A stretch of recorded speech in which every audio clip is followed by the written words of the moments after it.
Bom dia, sejam bem-vindos hoje a mais um ciclo de palestras. A gente vai fechar hoje também com chave de ouro, né, que tem temas interessantíssimos, ainda mais nessa sala. Eu estou dizendo que eu, como moderadora, eu me escolhi para ir para determinadas salas, né, porque tem temas que a gente também não quer só moderar, né, a gente quer aprender muito. E hoje vai ser um dia assim também, tá?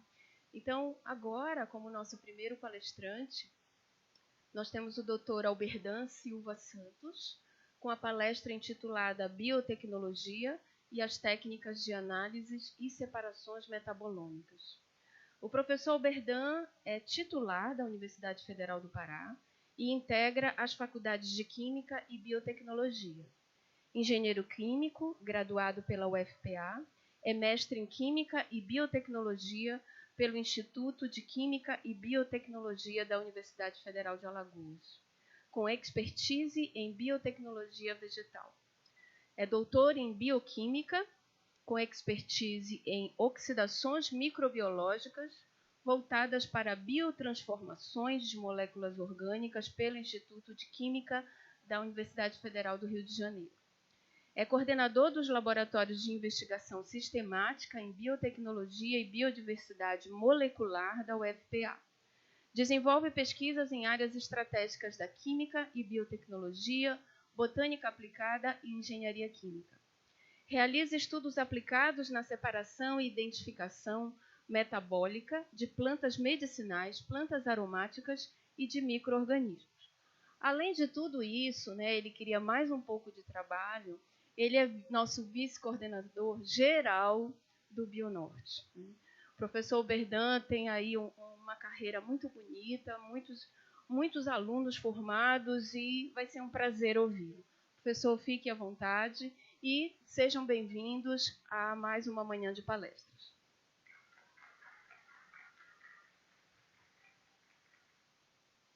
Obrigado, professora. Bom dia a todos. É uma satisfação estar aqui, né, neste congresso e uma satisfação ter vocês prestigiando esta palestra. E gostaria de antemão dizer para vocês que eu vou ser direto naquilo que é importante, né? Mas antes de iniciar, é importante que a gente possa observar que eu vou falar de biotecnologia. E vou falar das técnicas de análise que envolve justamente a metabólica, né, neste campo, e as técnicas de análises, porque a complexidade ela é muito grande, como vocês vão ver. A importância da biotecnologia ela vem do fato de que é uma ciência aplicada à vida. E ela lida com a busca de aplicações utilizando micro-organismos que possam fazer modificações. E aí tem, né, uma definição que foi feita pelo nosso grupo, que é o seguinte: a gente usa a definição de sistemas biológicos para células, sejam elas animais, vegetais ou microbianas, e sistemas bioquímicos para as moléculas, como enzimas, né, e outras moléculas orgânicas que apresentam atividades biológicas ou que estão envolvidas com as atividades biológicas. E a biotecnologia, ela tem várias vertentes. E às vezes a gente cai, né, nessa vertente de dizer, a biotecnologia da agricultura, a biotecnologia da saúde, a biotecnologia do meio ambiente. E por isso é muito importante que a gente possa observar que a biotecnologia, ela, assim, né, de uma maneira bem pragmática, a biotecnologia ela existe como uma área de integração dos diversos conhecimentos da ciência e principalmente da tecnologia, né? Então ela envolve a química, a física, a antropologia, a botânica, a área da medicina, a área da farmácia. Então você começa a observar que está muito envolvido. Mas um ponto central que né? No nosso grupo, a gente trabalha com a química. A química ela é o ponto central, né, da biotecnologia que a gente desenvolve. E dentro da biotecnologia da agricultura, ela vem justamente buscar essa melhoria da qualidade, onde vocês possam ver, né, processamentos, na questão do desenvolvimento de biofertilizantes, biopesticidas, né, como são fontes corretas, ecologicamente, minimizando o impacto ambiental. A gente nunca elimina o impacto ambiental totalmente. A gente tenta trabalhar minimizando isso. E é importante que se ressalte que, neste caso, aí, se usa os agentes biológicos, né? E dentro desse contexto, tem aquilo que a gente chama de biorremediação, que aí é onde a gente usa também plantas, onde a gente usa outros sistemas vivos para poder ou capturar metais pesados ou para fazer certas biotransformações de petróleos ou de substâncias que possam causar dano ao meio ambiente.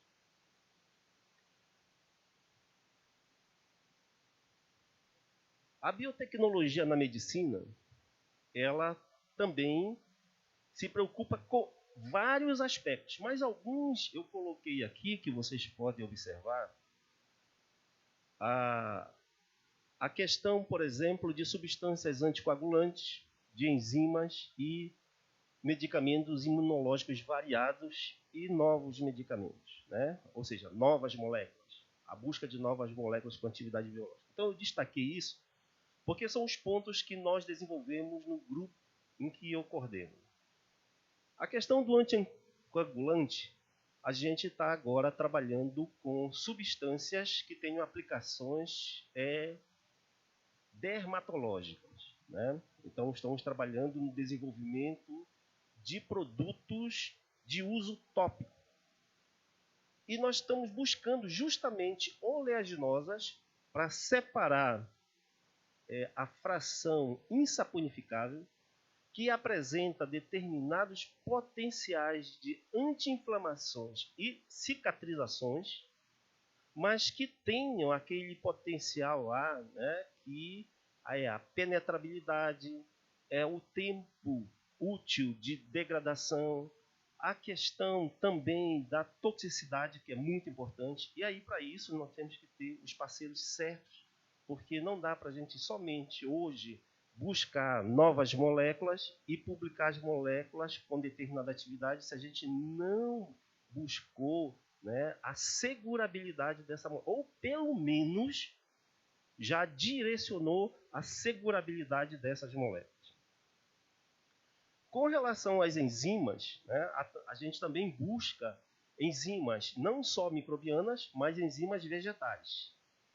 E essas enzimas, elas são hidrolases, oxirredutases, né? Porque vocês observaram bem que uma das linhas importantes nesse grupo é a biotransformações, né? Então, a gente usa esses sistemas bioquímicos e biológicos para fazer as transformações de moléculas, buscando novas atividades que sejam de interesse, né, para a sociedade.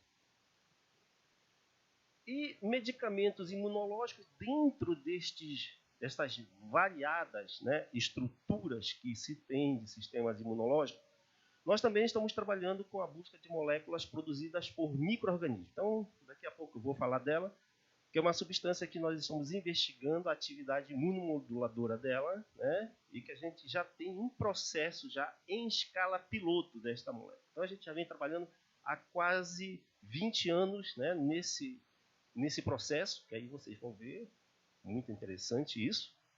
Então, não se consegue desenvolver um processo em um curto espaço de tempo. Ele tem que ser avaliado todos os pontos. E isso vocês vão acompanhar nesta palestra.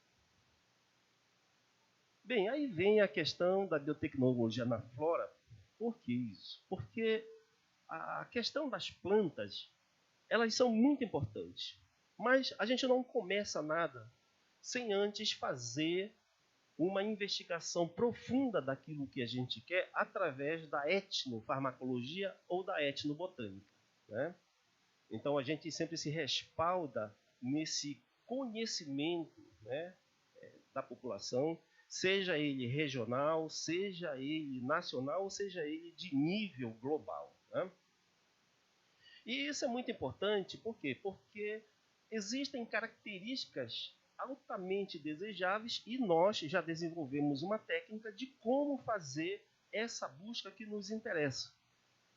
E hoje nós estamos criando um banco de dados de moléculas de plantas amazônicas, justamente somente com resultados que nós estamos gerando, com essas perspectivas e com essas análises que vocês estão observando, mas também com características diferenciadas através de infravermelho, né, que é uma nova tendência que nós estamos buscando. Por quê? Porque a gente precisa gerar processo. E aí a gente não pode ser flanco atiradores, né? A gente já tem que partir de uma molécula que nós conhecemos, que nós trabalhamos, que nós sabemos qual é a fonte, que nós sabemos como ela pode estar inserida, por exemplo, numa comunidade, como essa comunidade pode estar inserida para propagar esta planta, como é que a gente pode integrar essa comunidade com as instituições, com as empresas, né, e com o sistema governamental. Então, nós estamos trabalhando dessa maneira, que é para fazer uma integração consciente.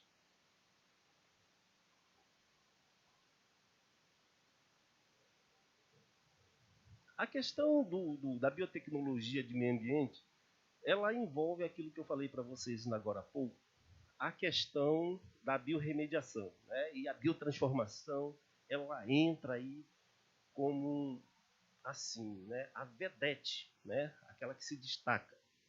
E eu já tenho uma parceria com o pessoal do Rio de Janeiro, né, que trabalha no CEMPES, que é aquele centro lá da Petrobras, e nós estamos tentando fechar uma parceria mais ampla, apesar de vários convites que foram feitos para mim e eu recusei, porque não dá para a gente trabalhar em todas as frentes, a gente tem que selecionar as frentes, né? Na seleção de micro-organismos degradadores de petróleo, né? Então, essa investigação, ela requer muita dedicação. Ela requer que, por exemplo, os alunos iniciem desde a iniciação científica, porque o trabalho é longo, a jornada ela é extensa. Nada impede de um aluno começar no mestrado ou doutorado, mas o bom é que o aluno comece lá na iniciação científica, porque ele já vem com uma habilidade, vem amadurecendo, e quando ele chega lá no doutorado, e aí ele ganha uma expertise fantástica, porque lá ele vai fazer o doutorado dele com chave de ouro, né? E essa é uma área assim que o mundo todo procura. Por quê? Porque nós temos que minimizar os impactos ambientais que já tem e evitar, ou pelo menos prospectar, né, evitar novos danos ambientais. E a situação ela requer não só isso, mas também a utilização de resíduos, como é o que nós trabalhamos. Então, a gente trabalha com a busca de resíduos. Ontem o professor Ney apresentou aqui a palestra dele, não sei se algum de vocês estava, mas o nosso grupo está envolvido com essa parte, mas é a parte de ligninas, porque essa parte de bioetanol, nós já demos a nossa contribuição, né? Nós já fizemos toda a prospecção de enzimas e trabalhamos com o Rio de Janeiro, trabalhamos com São Paulo, na busca de enzimas que tenham esse potencial de degradabilidade de biomassas celulósicas, né? Então isso aí foi muito bacana, mas nós estamos trabalhando agora numa outra fronteira, que é a busca de enzimas oxirredutásicas, que é justamente para fazer a desconstrução de ligninas, gerando novas moléculas fenólicas que tenham esse potencial de cicatrização, de anti-inflamação, de combate, por exemplo, a doenças degenerativas. Então, esse é o nosso foco principal, né? E esses sistemas lá, né, de aproveitamento do resíduo sólido, e o açaí é um deles, eu vou dar uma palhinha aqui para vocês, ele integra, né, de uma maneira assim muito bacana a saúde e o bem-estar nosso, né? Então, a busca de todos esses sistemas, a integração desses processos, ele visa justamente a gente melhorar essas tecnologias, né? E buscar as tecnologias que estão lá fora, porque vocês sabem que só agora, com essa abertura da internet, é que a gente conseguiu ter acesso a algumas plataformas, a algumas coisas, mas tem muita coisa ainda que a gente não conhece, que a gente não acessa e que já está aí, né? Então, nós precisamos nos adiantar, dar um passo para a gente poder acessar essas tecnologias avançadas e usar na formação de vocês e usar na geração dos nossos processos, dos nossos produtos, que possam fazer o aproveitamento racional das biomassas que nós temos, seja biomassas residuais ou seja as plantas e micro-organismos aos quais nós temos acesso. Mas a gente não pode falar de tudo isso sem antes entender o que é um processo biotecnológico. Todo mundo fala, eu vou fazer um processo biotecnológico. Aí faz o processo biotecnológico, vai lá, desenvolve, defende a sua dissertação, defende o seu doutorado, faz a sua publicação, aí a gente vai lá e diz assim, muito bem, agora vamos pegar aquele teu processo e vamos gerar uma propriedade intelectual, ou então vamos realmente alavancar isso em escala industrial. Aí quando a gente vai lá, não tem reprodutibilidade. Então não foi um processo. Se não tem reprodutibilidade, não pode ser um processo, né? E por isso, essa definição de processo, ela mostra para nós, de uma maneira assim, bastante ampla e geral, o que é um processo. Então, é um conjunto de operações unitárias. E aí, quem quiser pode chamar de método. Aplicado a um sistema contendo agentes biológicos ou bioquímicos. Aquilo que eu falei para vocês. Pode usar micro-organismos, células vegetais, células animais, né? E o que quiser. Mas também pode usar enzimas, pode usar outras moléculas orgânicas, como, por exemplo, aquela que a gente sintetiza e usa elas como biomiméticas de enzimas, né? Muito bacana isso. Que realiza um fenômeno de conversão. Veja bem, conversão, né? E a conversão, ela envolve tanto as reações reversíveis quanto irreversíveis, reação de uma etapa e reações de várias etapas. Então, as reações de uma etapa só são aquelas que eu falei para vocês, onde a gente usa as biotransformações. E as reações de várias etapas são aquelas onde a gente usa fermentações. E aí, seja fermentações em estado sólido, seja fermentações submersas. Que realiza um fenômeno de conversão e gera produtos ou processos com benefícios econômicos ou sociais. Tá? Essa é uma definição que eu gerei em 2016. Então, veja, aí você diz assim, mas professor, cadê os serviços? Está lá, aspecto econômico. E aí, nesse fluxograma, aí eu estou mostrando para vocês, só de olhar para esse fluxograma, bem resumido, você já vê que um processo biotecnológico tem várias etapas, como está lá, né? Então, eu coloquei bem resumido aqui, vocês estão vendo lá. Eu tenho um substrato, eu tenho uma biomassa, eu quero fazer a desconstrução dessa biomassa porque eu quero acessar uma determinada molécula, eu quero acessar um determinado conjunto de moléculas. E aí eu vou dar um exemplo de uma biomassa, por exemplo, uma biomassa lignocelulósica. Ou mesmo, por exemplo, a mandioca que vocês conhecem, né? Aí, professor, para que eu quero desconstruir a mandioca? Para gerar ácido lático. Né? E ácido lático é importante. Tá? Bem, aí com esse exemplo vocês vejam, eu aplico lá o agente biológico ou bioquímico, só aí já é uma trabalheira, porque eu tenho que saber que agente biológico ou bioquímico eu tenho que aplicar nessa biomassa. Eu tenho que saber que biomassa é essa. Essa biomassa tem que ter um tratamento prévio. Né? Eu nem coloquei isso aí. O meio que eu tenho que definir, eu vou trabalhar em condições submersas, em estado sólido, como é que eu vou fazer isso? Eu vou trabalhar com processo contínuo, semicontínuo, processo por batelada, batelada simples, batelada alimentada. Então vejam só, começa a complexidade. Então por isso tem que fazer todo um desenho. Aí, depois que isso está definido, que está todo mundo junto, micro-organismo, o meio de cultura e o substrato, o micro-organismo vai começar a fazer a bioconversão. Para ele fazer essa bioconversão, vocês têm que definir o quê? Tem que definir pH, aeração, tem que definir temperatura, dependendo da situação, luminosidade, né? E uma série de parâmetros que tem que ser ajustados. Perfeito? Muito bem. Aí, depois que completa a conversão, vem as operações unitárias. Aí eu coloquei só algumas aqui, né? Filtração, ou decantação, destilação, ou adsorção, ou centrifugação. Aí vocês observam que eu vou obter o concentrado metabólico ou celular. A partir daí, vem outras etapas de separações. Então, vocês estão vendo que processo não é uma coisa simples, né? E aí eu coloquei aquele 2 pontos de interrogações, que é para você falar com outro colega e um ter dúvida e conversar com o outro.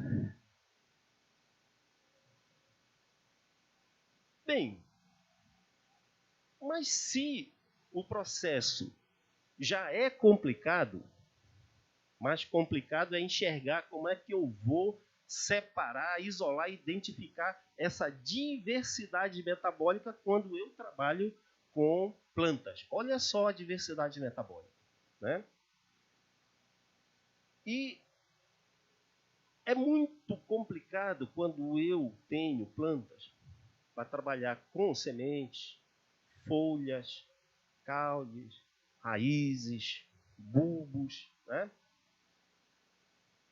Às vezes eu quero fazer um perfil cromatográfico e a situação é um pouco crítica, porque quem é químico, né, aprendeu aquele fracionamento clássico. Eu vou primeiro, né, desengordurar, vou pegar essa gordura, vou jogar fora que não me interessa, depois eu vou fracionar com solvente de média polaridade, de alta polaridade, e aí começa a fracionar. Então é uma trabalheira danada, até que vai para uma coluna, ou vai para um HPLC preparativo, e aí a situação começa a complicar. Então tem que ter foco, tem que ter muita atenção, tem que ter muito treinamento, tem que ter muita habilidade, tem que ter muita leitura, tem que conhecer muito de fases de separação, de interação de solventes, de polaridade de solventes, de afinidade molecular. Então, não é uma coisa trivial, né?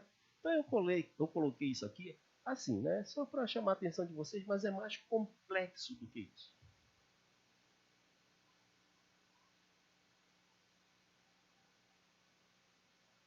Mas quando eu vou trabalhar com micro-organismo, não é tão complexo assim, né? O micro-organismo já tem uma vantagem de não ter moléculas tão complexas. Mas aparece um outro complicador, que é a solubilidade. Na grande maioria, mais de 95% dos metabólitos que os fungos produzem são todos solúveis em água, né? E a dificuldade é isolar isso, separar isso, né?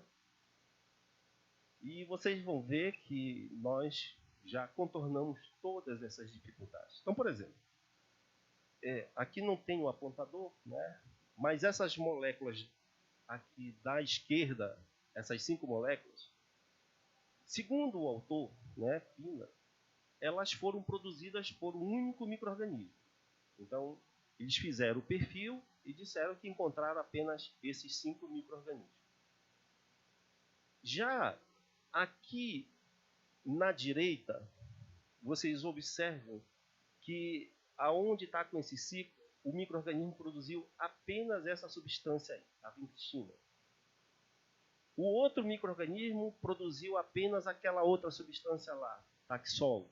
E abaixo, um outro micro-organismo produziu essas 2 substâncias. Então vocês começam a observar que a complexidade começa a diminuir quando eu trabalho com esses micro-organismos. Então, no nosso grupo de pesquisa, alguns alunos trabalham na busca de micro-organismos que são endofíticos de determinadas plantas que nós temos interesse, para nós investigarmos se esses micro-organismos produzem ou não metabólito da mesma classe daquela substância que nós estamos buscando para verificar se essas substâncias apresentam atividade análoga, similar, maior, menor, ou se não apresenta. Então isso é uma coisa muito bacana.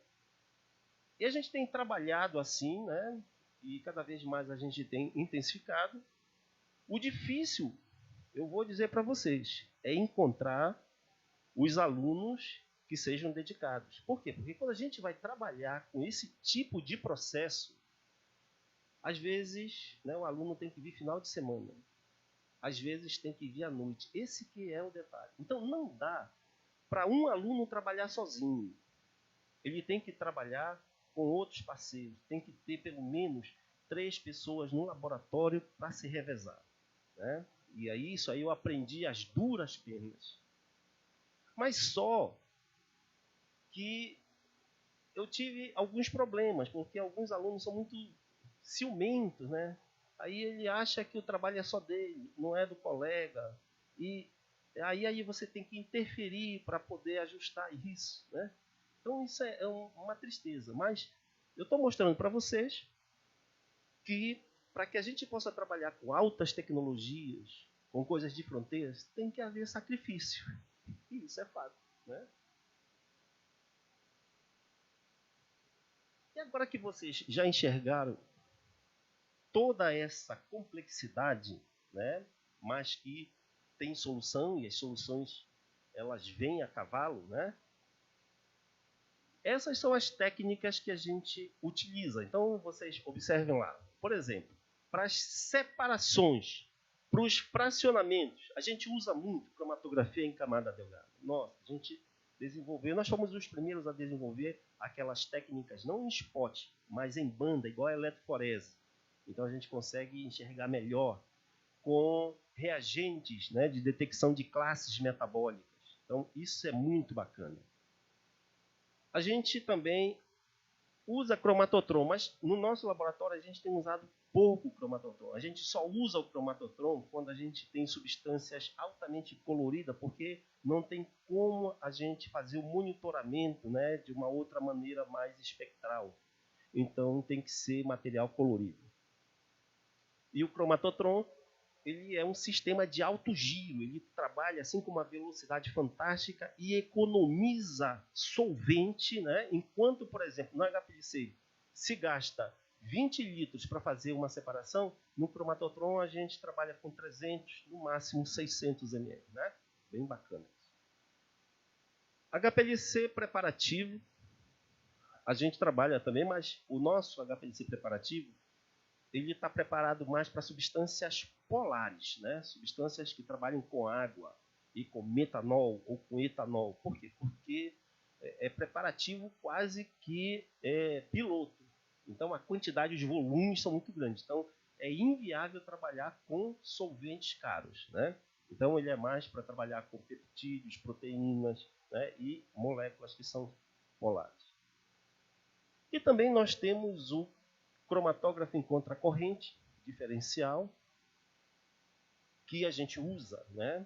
Esse aí a gente usa bastante, onde a gente fraciona e consegue ter as frações já em quantidade suficiente para fazer as atividades biológicas, para fazer as investigações que a gente precisa. Então, por quê? Porque a gente trabalha já em escala preparativa para frente, né? E não adianta a gente trabalhar com pequenas quantidades que daqui a pouco falta, aí volta tudo de novo, né? Mas como a gente trabalha, como vocês viram, com otimização de processo, para nós é muito fácil voltar e repetir tudo de novo, porque vai ter reprodutibilidade, né? Isso é uma coisa bem bacana. E as técnicas de separações, né, clássicas, técnica de separação líquido-líquido, sólido-líquido, né? E uma técnica agora mais recente que nós adaptamos no nosso laboratório, que se chama HPplex, que ela, numa única etapa, ela separa 3 frações no mesmo frasco. Aí vocês podem ver uma fração hidrossolúvel, a fração das proteínas, peptídeos e outras macromoléculas, e a fração lipossolúvel. E aí, dependendo da técnica e dependendo da fonte de matéria-prima que nós temos, tá?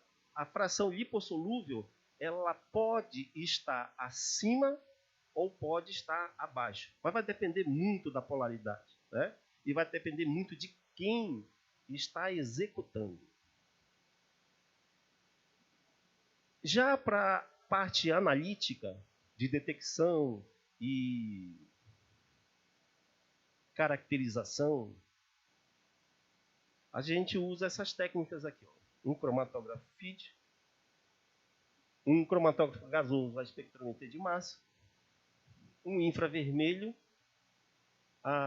um ultra HPLC e ressonância magnética nuclear. Né? Eu não coloquei aqui, mas a ressonância magnética nuclear para que a gente possa fazer as elucidações estruturais quando a molécula é nova.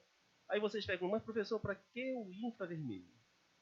É porque como a gente trabalha com High Throughput Screen, a gente investiga os padrões de similaridade e de dissimilaridade. Então, isso é muito bacana porque, por exemplo, para a gente verificar a sazonalidade, as diferenças nas sazonalidades, o infravermelho ele é rápido para que a gente possa verificar isso. E aí, depois, então, a gente, dependendo das moléculas, se as moléculas forem muito grandes, aí a gente sai daqui, aí a gente vai para um LC-MS, que nós não temos no nosso laboratório, tem que mandar fazer, ou a gente faz a colaboração, ou a gente paga fora. Tá?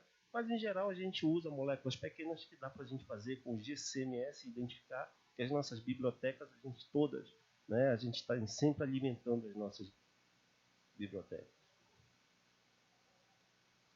Bem, e aqui eu quero mostrar para vocês alguns trabalhos que nós fizemos com essas técnicas. Então, por exemplo, esse trabalho aqui, né, que é de uma aluna de doutorado, hoje ela é pesquisadora do grupo, e que não é muito recente, vocês estão vendo aí, né?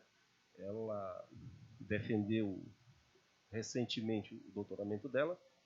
Ela fez uma investigação do perfil lipidômico, né, de espécies de amarilidácea. Isso aí é só para vocês verem que ela trabalhou com 5 espécies de amarilidácea.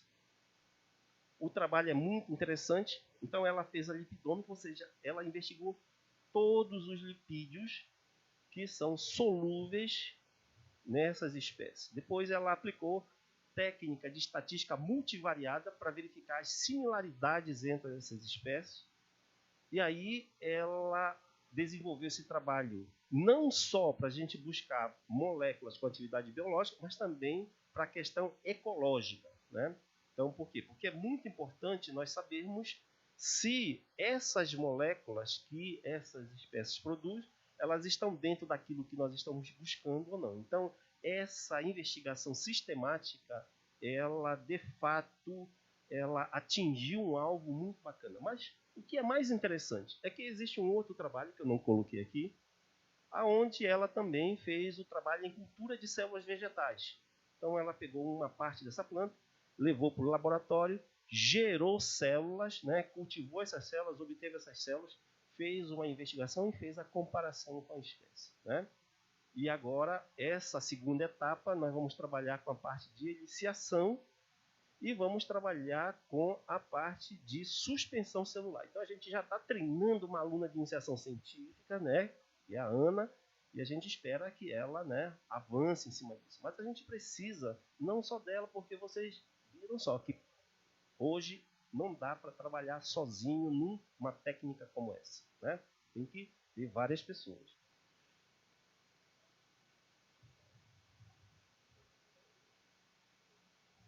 Essa outra publicação aqui, a gente usou uma técnica mais rápida para fazer a extração, que foi o ultrassom. Mas aqui foi um pouquinho mais complicado, porque nós tivemos que fracionar com aquelas técnicas que vocês viram de solvente, né? Que por extração sólido-líquido, onde a gente obteve 3 frações, que vocês estão vendo ali, G1, G2 e G3, na TLC, que vocês estão observando. Né?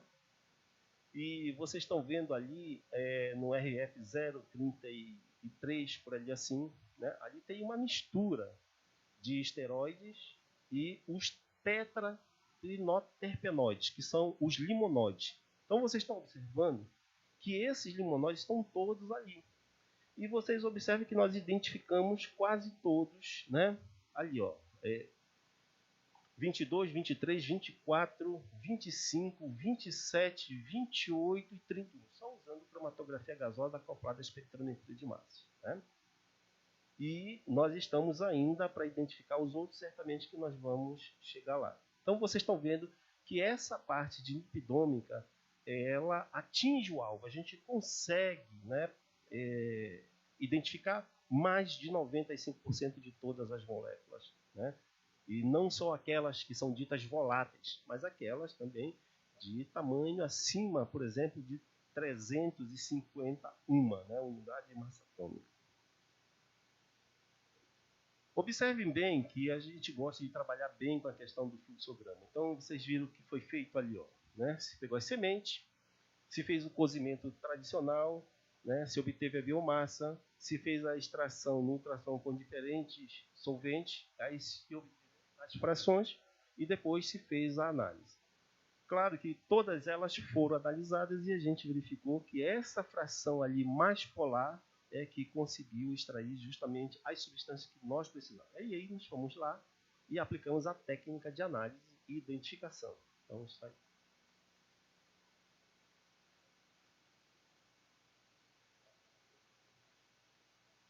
Aqui a gente já sai do âmbito da lipidômica e entra no âmbito da metabolômica, né? Então aí a gente já vai usar colunas diferentes, solventes diferentes, técnicas diferentes, estratégias, né, de separações diferentes. Então vocês estão observando aqui que essa técnica aqui, ó, é técnica de metabolômica aplicada na investigação de ácidos fenólicos, né, do resíduo da andiroba. E por que isso? Porque se extrai o óleo de andiroba, mas fica aquele resíduo fenólico, ele tem umas moléculas muito interessantes. Nós vamos fazer isso com enzima, mas deu para fazer com química tranquilamente, de maneira verde, então foi muito bacana. Então vocês estão observando aqui, ó, que a gente conseguiu identificar esses microfenólicos de uma maneira muito bacana, né? E eu não coloquei aqui o cromatograma porque não tinha um espaço. Mas nós conseguimos identificar quase todas as moléculas, né, solúveis do sistema que nós fizemos. Agora, logicamente que para chegar aqui não foi muito simples, né, no primeiro momento. Por quê? Porque essas moléculas elas não estão livres. Essas moléculas elas estão ligadas. Geralmente elas estão ligadas ao açúcar, geralmente elas estão ligadas na parede celular. E aí tem que usar uma técnica de hidrólise. E essa técnica de hidrólise ela tem que ser a técnica de hidrólise justamente envolvida com uma outra técnica que possa fazer uma agitação mais vigorosa, e em geral o ultrassom, né? Então, quando a gente junta ultrassom, solvente, temperaturas, né, e a gente tem justamente um equilíbrio nisso, a gente consegue obter essas moléculas que estão ligadas. E aí vem o detalhe mais interessante. As moléculas livres apresentam menos atividade, né, do ponto de vista da nossa estratégia, do que as moléculas livres. Então, por isso que a gente busca essas moléculas aí.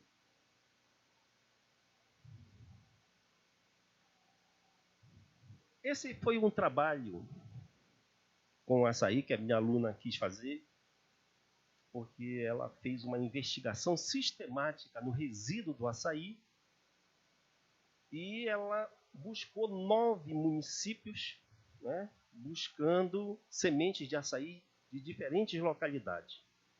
Em algum lugar ela escutou que se usava as raízes para determinadas atividades. Só que eu já tinha dito para ela que eu também já tinha escutado que algumas famílias no interior, né, hoje talvez não, mas em um tempo bem próximo, quando havia um ferimento em alguém, eles iam lá e raspavam o caule ou faziam maceração do caroço de açaí e usavam como cicatrizante, né? E aí nós fomos investigar, então, os taninos, porque eles são adstringentes, né? E, para nossa surpresa, nós encontramos taninos condensáveis, né? Muito bacana isso. E fizemos alguns ensaios in vitro com alguns colaboradores e foi muito preliminar, então a gente encontrou realmente essa atividade cicatrizante, né? Então, estamos investigando ainda. Mas eu resolvi colocar esses dados, a gente ainda está estudando bastante isso, e a gente aplicou lipidômica e metabolômica nessas raízes. Vocês podem ver aí esses ácidos, esses microfenóis, que parecem ser comuns, mas que quando eles estão juntos, eles têm um sinergismo. E é isso que nós queremos ver. Então, para isso, nós vamos aplicar aquele screening sílico para que a gente possa fazer uma ordem de atividade. Primeiro, né, atividade antioxidante, depois atividade anti-inflamatória, né? Observem que nesse fluxograma, né, você pegou as raízes, se desengordurou, né? Então a gente obteve primeiro aquele extrato lipídico lá, e depois nós fizemos todo um trabalho de transesterificação, derivatização e preparação da amostra e análise por GCMA. Então aplicamos a lipidômica ali. E do outro lado, nós pegamos os resíduos, aí nós fizemos a hidrólise. Fizemos hidrólise ácida, hidrólise alcalina, e depois fizemos todo um trabalho de derivatização e fizemos a análise para ver esse perfil metabolômico, né?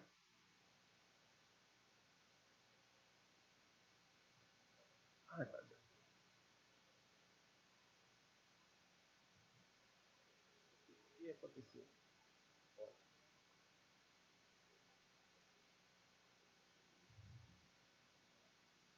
Bem, essas são as estruturas que nós obtivemos.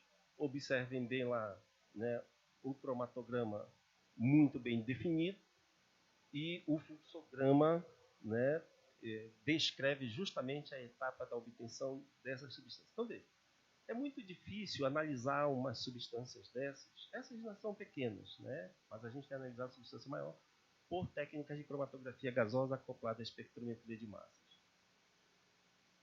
Este outro trabalho aqui, ó, né, foi um trabalho feito numa investigação metabolômica às cegas. Ou seja, na realidade nós vamos fazer não foi uma investigação específica, foi uma investigação geral. Por isso que ela não tem alvo, né? E aí nós fizemos a investigação nessa planta, que é uma planta introduzida, mas que ela ocorre muito, né, no Maranhão, né, que se faz o arroz de puxá, que é uma coisa maravilhosa, né? E por que isso? Porque nós iríamos iniciar uma colaboração com a Inglaterra, porque a Inglaterra estava no auge, né, da produção de ácido clorogênico para combater a obesidade, e fizeram essa colaboração para que a gente pudesse ver, né, plantas que ninguém usa, mas que tem esse ácido clorogênico. E aí nós fizemos um trabalho maior, fomos buscar alguns ácidos orgânicos, já que são plantas comestíveis, para ver qual era o impacto que nós tínhamos. E aí você observa bem que as análises estão todas feitas ali, mas também aproveitamos e fizemos um trabalho na cultura de células. Mas o que é interessante? Observem bem que na cultura de células, ali embaixo, naquele PCA, vocês observem que eu tenho 3 bolinhas ali, ó. Folhas, eu tenho calo e tenho ambos. Então vocês observem que apenas 2 substâncias foram produzidas no calo que não são produzidas na folha, né?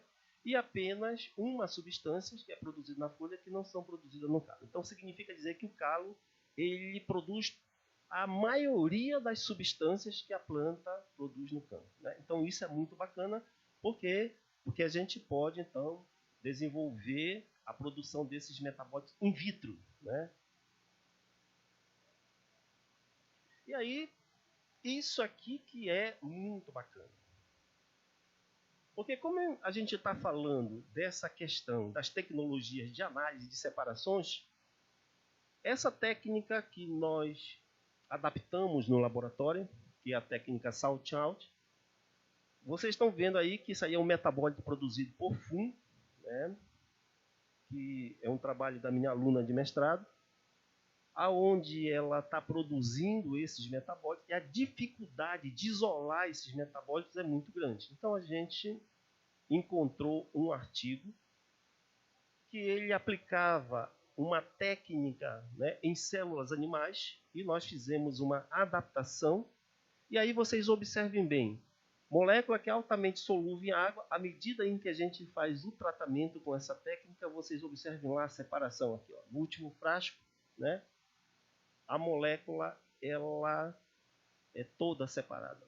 Mais de 98% é recuperado o material. Então depois é só pegar isso aí, obter o concentrado metabólico de maneira simples, assim, não muito simples, mas é muito melhor do que ficar fazendo aquela extração de solvente. Eu vou usar hexano, vou usar acetato de etila, vou usar... E nunca finaliza essa extração. Então, técnica rápida e fácil. Então, essa técnica, ela é denominada de N-plex. Tá? O Nakayusa é o responsável, ele tem uma equipe maravilhosa que trabalha nessa técnica, então ele tem mais ou menos uns 5 artigos publicados só nessa técnica, que ele utiliza isso para sistemas biológicos animais. E N-plex é por quê? Ele envolve metabólito, proteínas, lipídios. Então, extração de metabólito, lipídio e proteína. Né? E aqui está o fluxograma, mas eu não vou me deter nele. E nós, aqui ó, em verde, fizemos algumas adaptações. Porque dependendo do solvente que a gente usa para gerar as 3 fases, aí a gente adequa de acordo com os metabólitos que nós estamos trabalhando. E de acordo com a facilidade que nós queremos tirar. Se a gente quer tirar os metabólitos por cima, a gente usa o segundo, hexano, cloroformo, etanol, água. Se a gente quer tirar por baixo, né, como funil de decantação, a gente usa água, metanol, cloroformo. E isso aí é só uma derivatização, quer dizer, 2, porque tem várias, então a gente pode fazer essas derivatizações. E aqui é um metabólito que a gente tem produzido há mais de 15 anos, aquele que eu falei para vocês, que é o ácido fólico. A gente já tem toda uma expertise de produção disso já em escala piloto no nosso laboratório. E já tem essa patente, na realidade tem 2 patentes, tem essa patente do processo e tem uma patente de uso. Essa substância foi investigada com relação à atividade leishmaniose cutânea, né, e apresentou uma atividade fantástica. E nós fizemos, então, uma patente de nível internacional e hoje nós estamos fechando algumas colaborações porque o interesse, né, é pegar essa molécula e transformar ela num dímero. Então, a gente já tem um processo enzimático, né, e já estamos fazendo isso. Então, só para mostrar isso para vocês. E, só para que vocês possam ver, esse aqui são 2 livros que foram publicados recentemente. Esse aqui chegou essa semana, né, esse segundo, Descrição Experimental, Inovações e Tendências, que é só sobre andiroba, né? Foi um estudo que nós fizemos em 42 municípios, né, do Pará, e aplicamos técnicas de metabolômica, né, e aplicamos técnicas de separação. Então, a gente tem um apanhado, né, dessas investigações e continuamos ainda a trabalhar porque tem muita coisa para ser gerado ainda na andiroba. Bem, eu espero que essas informações possam mostrar para vocês a importância, né, de nós trabalharmos com a questão das plantas, dos micro-organismos, das técnicas que são aplicadas, tanto de análise como de separações. Então, o meu muito obrigado.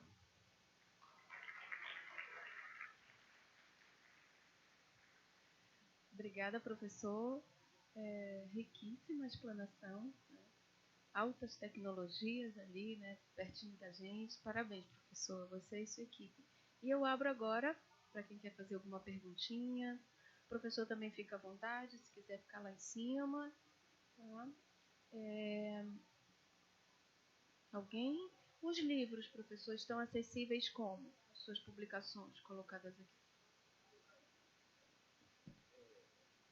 Eles estão online. Na realidade, esses livros, infelizmente, eles foram feitos com recursos particulares, né?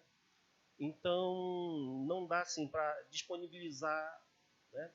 Mas eles estão nessa editora Apres, e aí é só entrar na página da editora Apres e eles estão lá na vitrine, né? E também ele está em papel, né? Impresso, e está online.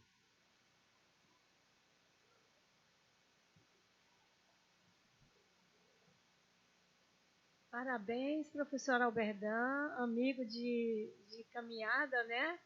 E quando você acabou, eu falei assim, já acabou? Foi o que eu senti, né? E, nossa, parabenizar.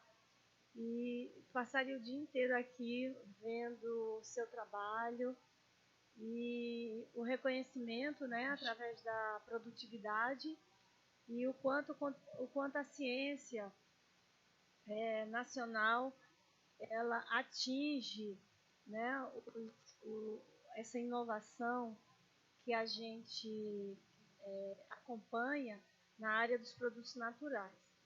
E aí eu sei que, como a professora aí lhe apresentou, é trabalho demais, mas eu quero lhe dar mais trabalho. Então, eu trabalho com a espécie Croton cajucara há muitos anos, né? Então, são acho que já quase 3 décadas nativa daqui da nossa região, e um metabólito, que é a transdesidrocrotonina, que já foi validada cientificamente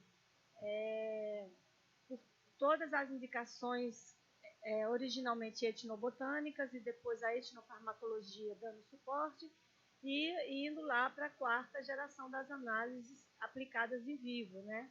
E agora eu estou com essas mesmas substâncias que são de terpenos, mas tem essa substância desidrocrotonina que é isolada em maior quantidade e é responsável por essas atividades terapêuticas. Mas a parte de folha, eu fiquei só lá nos flavonoides, e a parte polar é muito rica em proteína, e eu nunca tive a parceria para desenvolver, então, essas identificações e que tipo de proteína e etc. Então, esse Croton, ele é o Croton cajucara, vulgarmente conhecido aqui na região como sacaca. É o Croton mais estudado no mundo. Então, eu consegui, através de... eu passei 3 anos aqui na UFPA, 92, 93, 94, 92, 91, 92, 93. Gente, por aí assim, 3 anos. E então é um orgulho ter esse Croton citado no mundo como o Croton mais elucidado, tanto essa parte da química e a utilidade que é dada a essas moléculas, como também a validação da planta, e ela está na lista do SUS. Então, é uma planta que inicialmente era uso empírico, e hoje, né, com todo o estudo, inclusive de toxicologia, entrou na lista do SUS. Então, acho que se você tiver interesse e a gente avançar um pouquinho, fechar tudo sobre folha, nessa parceria aí, eu tenho essa fração em grande quantidade, tenho em muita quantidade. E a outra coisa seria te fazer um convite, porque eu estou com parceria, e é uma parceria internacional, com uma editora britânica, que é a One Central Press. Eu vou até disponibilizar para você também fazer propaganda do livro que acabamos de publicar agora em 2022, que é em nanotecnologia, utilizando produtos naturais, né, com essa aplicação terapêutica diversificada. E depois a gente alinha, se você tiver interesse, para a gente ser capa junto de um exemplar. Né? Será maravilhoso. Certo. Professora, muito interessante o que a senhora falou. Essa questão da certificação, né, ela é algo extremamente importante, e essas técnicas analíticas, elas vêm justamente para alavancar, né, o potencial de extratos, de chás, de concentrados que hoje a gente vê no mercado clandestino, mas não tem uma composição, né, como a gente vê nas farmácias vivas de outros países, né? E certamente que nós vamos conversar sim, né? Nós temos muito interesse em fechar essas colaborações e receber novas ideias, né? E que eu sei que a senhora tem muita coisa madura lá, né? E que nós precisamos aqui também. Então, eu acredito que esse sinergismo vai nos potencializar. Tá bem? Obrigado. Alguém mais? Obrigado. Bom dia a todos. Professor Vitor, do Instituto Federal do Amapá. Professor Dr. Alberdan, satisfação conhecê-lo pessoalmente. Parabenizá-lo pela excelente apresentação, palestra riquíssima com informação.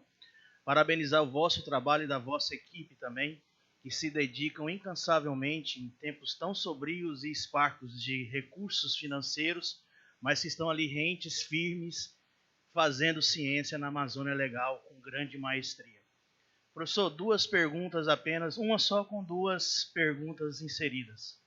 Quais são as perspectivas futuras e os principais desafios de agora em diante para que a gente possa romper essa vanguarda do conhecimento e alcançar novos conhecimentos acerca da biotecnologia na Amazônia Legal? Obrigado. As perspectivas futuras, elas começaram agora, no início desse ano, e eu, juntamente com o grupo que eu coordeno, nós estamos fechando algumas colaborações muito importantes em nível nacional e nível internacional. No nível nacional, nós estamos criando uma rede de pesquisa que envolve principalmente o Rio de Janeiro, né? E a ideia é que a gente possa desenvolver um parque tecnológico.